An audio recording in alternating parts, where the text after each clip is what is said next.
Hello everyone and welcome to Diaspora TV. My name is Ambassador John Kamau and I'm so happy that you're joining us. Well, today it's Diaspora on the road, and on the road today we are focusing on Diaspora Heroes, and today we ended up in the home of the KASA President. Well, KASA means Kenya Association of South Australia, and we are so blessed today to have been invited by the KASA President herself. And I suppose it's the very first time we are having a female president on the reins. Well, her name is Deborah Kalei, and I would like to welcome her to introduce herself, to tell us about where she comes from and how she ended up in Australia, her journey in Australia. Welcome, Madam President. Thank you very much, Ambassador John, and welcome to my home, and thank you for asking me to do this interview. And just to introduce myself, as you've heard, my name is Deborah Kalei, and I'm from Vihiga district in Kenya. Wow, I always thought you come from the eastern part of the country. I thought you were Akamba. No, I'm not. I'm married to a Kamba, but I'm from Vihiga district. Oh, so the Kalei name is Kamba. Kalei name is Kamba. Okay. Yes. Okay. Yes. So I was brought up in Lugari district, that is in Tarbo. That's where my dad bought the farm after he moved away from Vihiga district. Okay. And then I went to school at Holy Rosary Primary School in Tarbo, and then on to Kitale Girls in Kitale, and then for my high school I went to Bishop Njenga Girls High School. Wow. And then obviously I did well, I mean, according to what the requirements were at the time, and I ended up at Nairobi University, where I studied a Bachelor of Arts degree. Wow. When I finished my degree, I started working for the Ministry of Public Works in Nairobi as a human resource officer. So how long ago was that? That was in 1990. Wow. Yes. I was still in primary school. Yes, you are. You are a baby. And then when I worked with them for a year, and then got a job to work for Milling Corporation of Kenya in Nakuru. Yeah. And there I worked as I started off obviously as an assistant human resource manager. Wow. I worked for them for about 3 years, and then moved to Nairobi to work for Wildlife Clubs of Kenya, where I worked as I was in charge of their human resource department there. Wow. And then while I was there, we got a chance to move to South Africa. So it wasn't Australia, so we moved to South Africa in 1995. Oh. My husband Charles got a position there as a medical doctor, and we moved over there. Actually, when we moved to South Africa, I hadn't had my your husband is a doctor? My husband is a doctor. Okay. So yes, my first baby was born in South Africa. So I moved to South Africa when I was pregnant with her, and she was born there. And then the other one also came while we were there. So we left South Africa in 1996. Yes. Not in 1996, I'm sorry. We lived there for 6 years. 6 years. And then moved to Australia in 2001. So in South Africa, how was life there? Life was hard. Life was hard, simply because Mandela had just been released from so you were there when Mandela was... No, we weren't. He was released in 1994.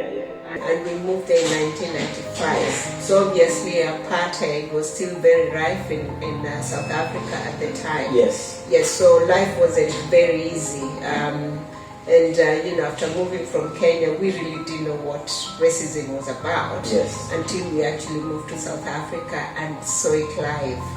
Would you call that racism or apartheid? Whatever it is, they call it apartheid, but it's the same thing. Did you experience it from the white or from the black people? We experienced it from both. From both? We experienced it from the white people, because obviously we were black, just like the blacks that they had in their country. Yeah. But we also, what we experienced was hostility from the black South Africans. Is that the same as what we are seeing in modern times, the xenophobia? Yes, that's what it is. And that was xenophobia actually when it came to the black. So it's still rampant, and even today, and it was still rampant back. It was rampant when we were there, Yeah. and we left in 2001. To tell you the truth, I don't know how bad it is right now, but what I know, I've heard of Black South Africans not liking the fact that other Africans are living in their country, and there have been incidences of deaths or them killing other Africans who are living in their country because they believe they came to take their jobs and their money. Yeah, and that's why we as Africans need to re-examine ourselves. True. Because when we are calling other racists, we need to re-examine what we do in our countries as well. Yeah, Exactly. because that's essentially racist as well. It is. Yeah. It is. So you come to Australia. Yes. Yeah. So what motivated you to come to Australia? So what happened, and my husband, having worked in South Africa, and it was good, they got, like most of the doctors that I know who had come from Kenya and other African countries moved there because there were opportunities for them to work in South Africa. And the good thing is when they started, they were happy and all, but then as time went along, it became so hard for them to get their visas. They started making it really difficult for them. And my husband, for example, was hoping to do his postgraduate. And yes, he had started, but then they just started making things so hard for them or for him there. And that's why an opportunity now came up in Australia, where Australia were actually advertising for positions for doctors to come and work in the rural or regional areas of South Australia. And that's how he did apply, and many other doctors that I know applied for positions in Australia, or rather in their case, South Australia. And I suppose even today, regional Australia still needs a lot of human resource. It actually does need a lot of them, because most Australians don't want to really work in the country. They would rather work in the cities. That's why there's a shortage. Yeah, me too. I would love to work in the city as well. But facts are, I've been to the countryside in the regional Australia. It's beautiful. It's beautiful. Yeah. It is beautiful. So you lived in regional Australia? Yes. So we came. What happened, if I may go back, is after he had been offered a position, they were kind enough to let him come and see the place he was coming to work. Yeah. So he came first to see the place and to make up his mind whether he wanted to come and live and work in Australia, obviously regional Australia. Yes. And he was happy with Kingston Southeast, because that's where he is. Kingston? Yes. Yeah. So he did come and had an opportunity to see the place and to even just watch how the other doctors were working with patients before he made up his mind. So he was here for about a week and then came back to South Africa. And then the good thing is the place he wanted to come and work in Kingston, they offered him a very good package and a good contract. That's why when he came, it was like, now we have to organize ourselves and move to Australia. You loved the deal. Yes, at the time I loved the deal, and I have to tell you, when I was in South Africa, it was really hard because I accompanied my husband. He's the one who had been offered a job in South Africa, and because I had accompanied him, it became really hard for me to find a job. I could not. I tried everything to try and work in. So for the 6 years, you never got a job? No. Well, that's really it was really hard. So we must appreciate the way Australia gives us opportunity. Yes, I have to say, I mean, it may not be in your field, but at least there are those opportunities to work in Australia. And I mean, because the children were little, I have to say I really didn't mind looking after the children, even though I couldn't work at the time. Yeah, it's always good when you, as a mother, you take care of your kids. Yes. So you got one child in South Africa?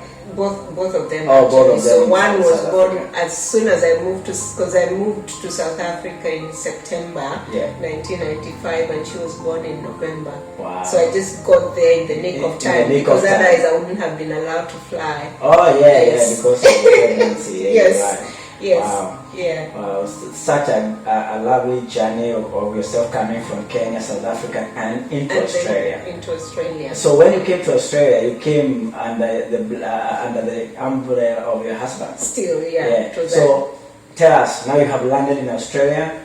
What did you start doing, and what went? Well, when we landed in Australia, like I said, regional Australia is small, depending on which town you go to. Kingston is a very small town. And what are the other neighboring towns? There's Robe, and which is about 30 minutes away from Kingston. That's the neighboring one. Okay. Yes, and then there is Mount Gambier, which is about 1.5 hours away. So are you talking about the southeastern part? The southeastern. Towards Murray Bridge? Past Murray Bridge. Past Murray Bridge. Okay. Go all the way. It's about 300 kilometers from Adelaide. Wow. So it will take you roughly 2 hours to get to Adelaide. 3 hours. 3 hours. Yeah, 3 hours. If you're driving at 100 kilometers per hour. Yeah, so because you drive at 110 up to Meningie, and from Meningie to Salt Creek, you have to drive at 100 kilometers. And then back again 110. So that's why it takes a bit of time. But otherwise, if it was 110, probably it would be but you see, you're talking about 3 hours. Do you know 300 kilometers like in Kenya? Yes. That will take you the whole day. Actually, I tell my siblings that, because my family, like I said, it's in Tarbo, and I'm like, from Nairobi to Tarbo, I should be taking only about 3 hours, but it takes me a whole day to get there. So it's a blessing of developments and good infrastructure. That's right. That's right. Yeah. So you lived there for how long? I lived there with the girls for 5 years. Okay. Because when we moved there, obviously they were still little, but as they got older, we thought, because there's only one school. In Kingston, and then the other one is in Robe, but that one is only primary. Kingston is actually starts from reception to high school. Okay. So which is a good thing, but we wanted them to have an opportunity to try out other schools as well. And in Kingston, that opportunity wasn't there. Not that the school is bad, we just wanted a bit more for the girls. So that's why I moved to Adelaide with the girls, and I left. So you left your husband there? Kingston.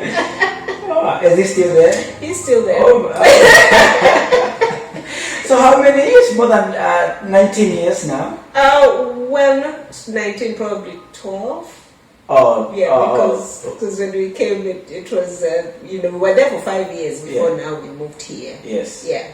And we've been. But he's been working there since. He's been working there since. Wow. Yeah. Wow. Yeah. It seems it's a good place if he chose to Yes, stay it there. is, because he chose to stay. Yeah. Because normally the deal with the government is you come, you can work, you work in the regional areas, and I don't know if that has changed. I've never really asked him for at least 5 years. Yeah. Then after you've completed your 5 years, you're allowed to move to any other place you want to go to. Oh, okay. But he chose to stay. He chose to stay. Yeah. Because if you like the place, why move? Yeah. And the thing is, when he moved there, like I said, finding doctors to work in regional areas is hard. Yes. They hadn't had a full-time doctor in Kingston for many years. They just used to have locums. Locum doctors. And then there was a doctor who was only working part-time. Okay. So when he moved there and he was happy to work full-time, the town wouldn't want to let him go. They were like, we'll do whatever it takes to keep you. So that's why. It makes a lot of sense. Yes. And I also wouldn't move.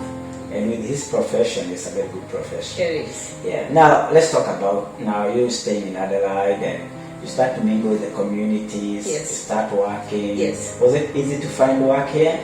It was, and in fact, like even in Kingston, I did find some work because I worked briefly. So it was not as hard as South Africa? It wasn't as hard. It was actually really easy. It's just that because of my profession, HR, it was really hard to find anything in HR. Yes. So I've done all kinds of jobs, I have to say. I've worked in the bank.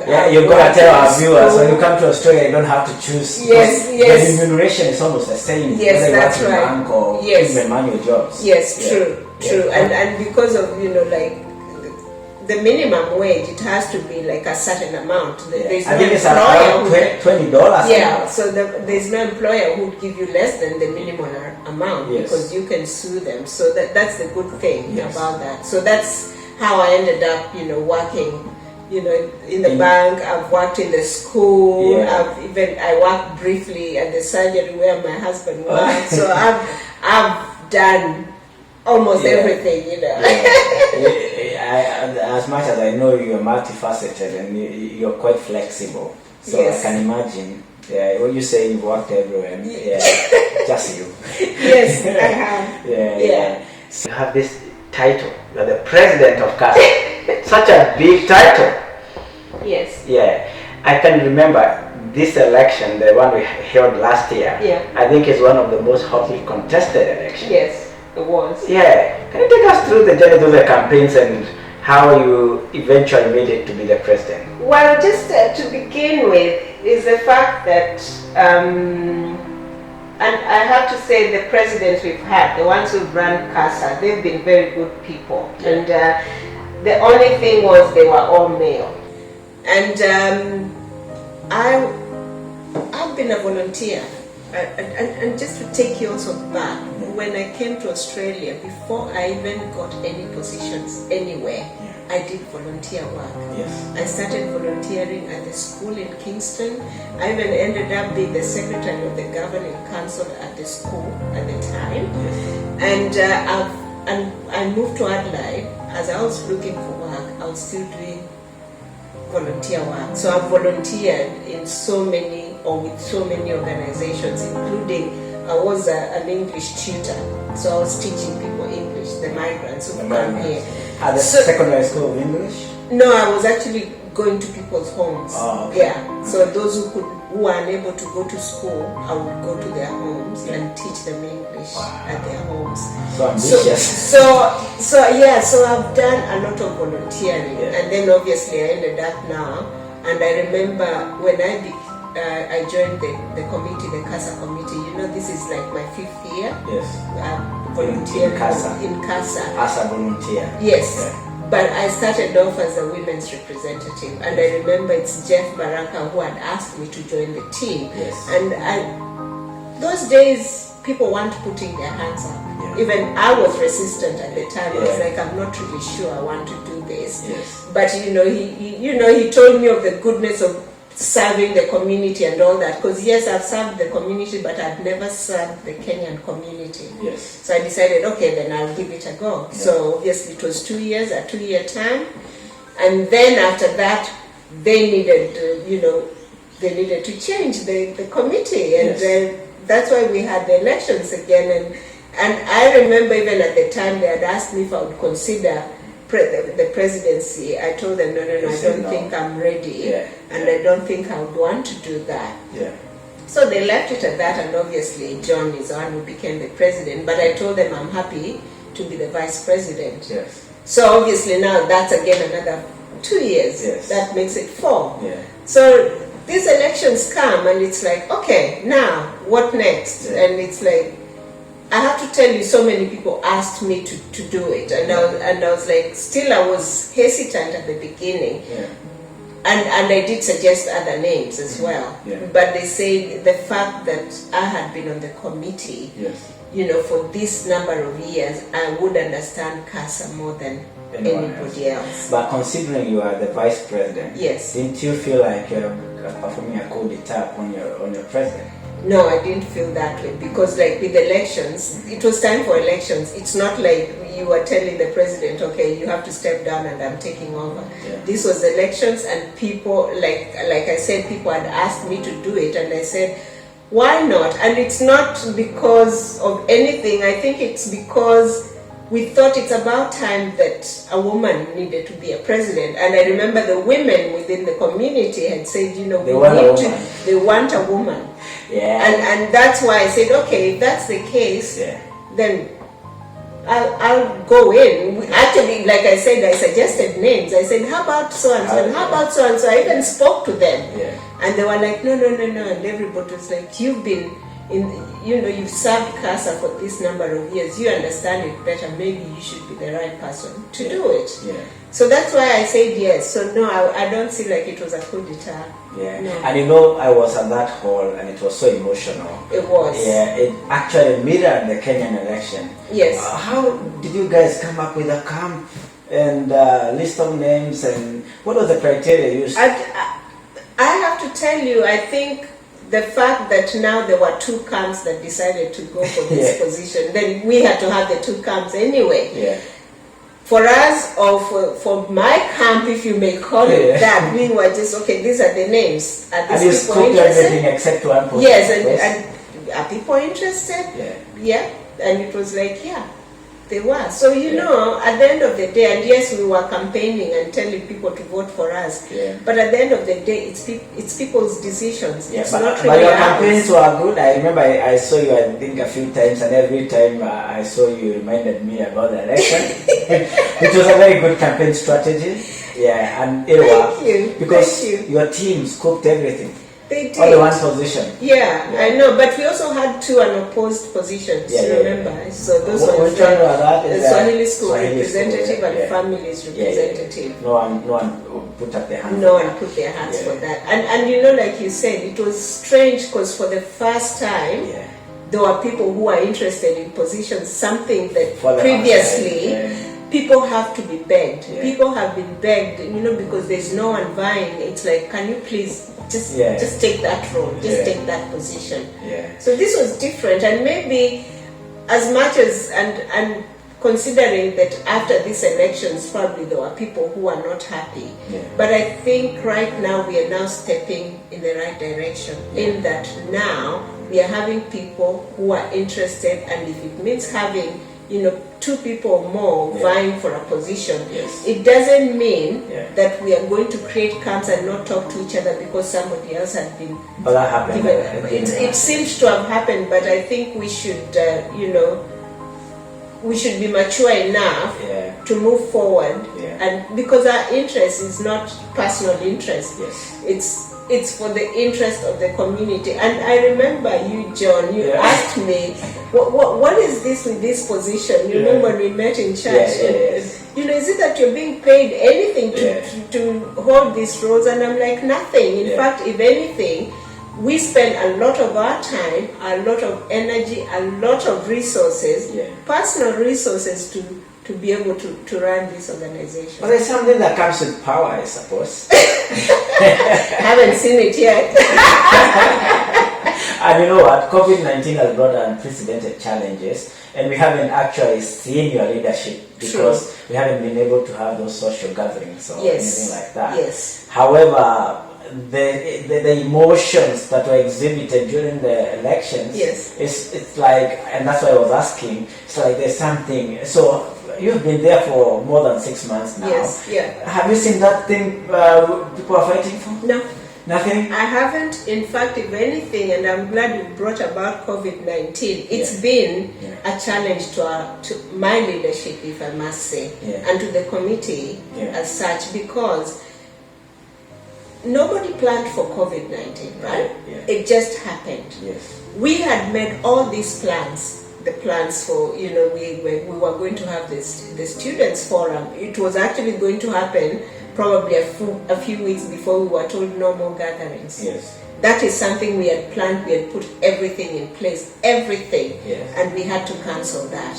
And then the other thing is obviously the gala, which we were planning for, and we were hoping to be something that would make people happy after everything that had happened during the elections. So that's something we were looking forward to. At first we postponed it, but we realized even with postponing, we don't know how long things were going to. It's uncertain. It was so uncertain, so we decided to cancel it altogether.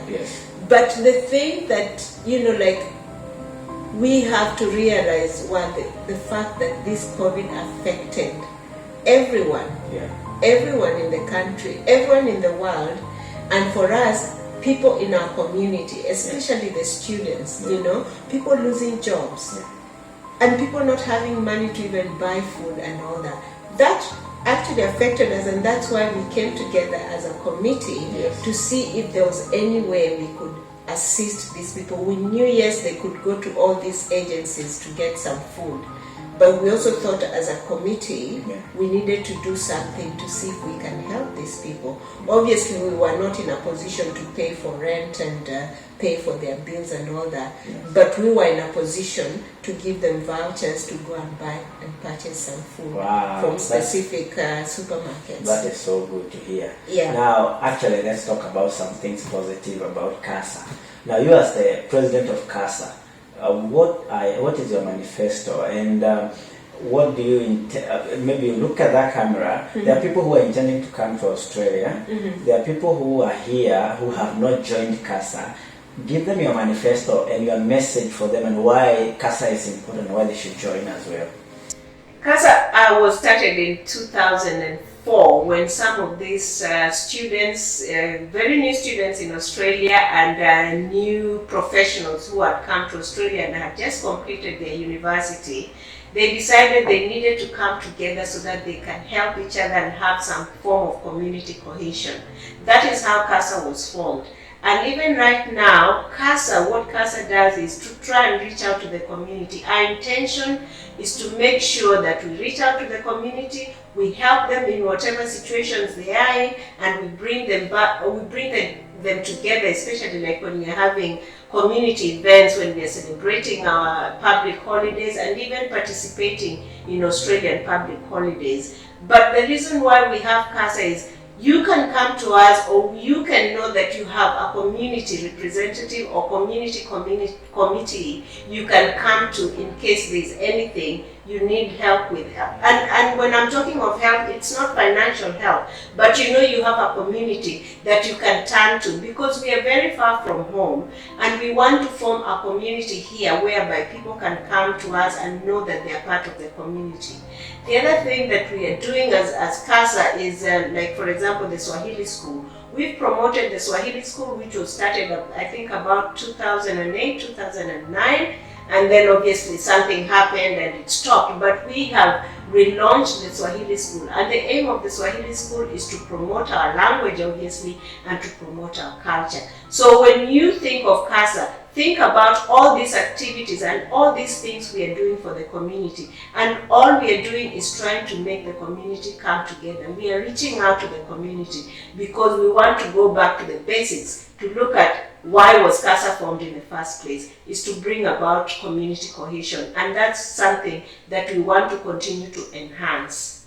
Wow, that's so nice to hear, and you're doing a great job. You're a great president. Thank and you. We're trying. Yeah, I celebrate you. I'm so you. happy that we have at least that diversity. We have a female on the throne, or let me call it throne. You make it sound too big. Yeah. You know, I thought there's something behind that, you know, because the elections were quite heated. Yeah, wow. But KASA does quite good stuff to the community. I am part of the Swahili board that you're talking about. Wonderful. Yeah, I serve in the Swahili board, and yes. I'm actually very happy with the progress as well. Yes. Our kids are learning Swahili, Yes. and we are so happy with what KASA is doing in the community. Keep doing what you're doing in the community. Well, I'm so glad that you allowed me to come to your house and to have this one-on-one chat. It was such a pleasure.